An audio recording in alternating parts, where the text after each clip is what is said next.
thanking the people of Washington, D.C. for hosting us, especially for putting up with more than 50 motorcades.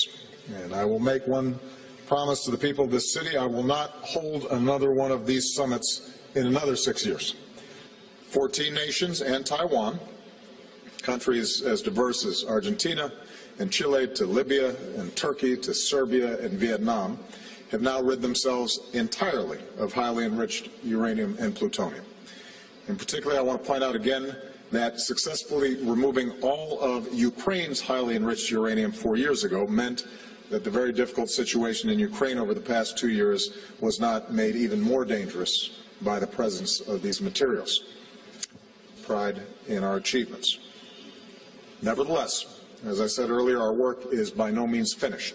There's still a great deal of nuclear and radioactive material around the world that needs to be secured, stopping the spread of nuclear weapons and seeking a world without them.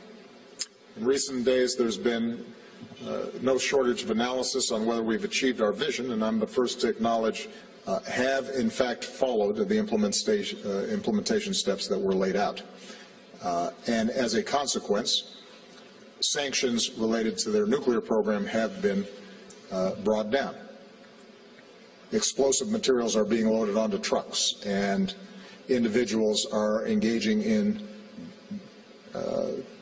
training in small arms. And there are some of those individuals who are identified as couriers for ISIL or Al-Qaeda.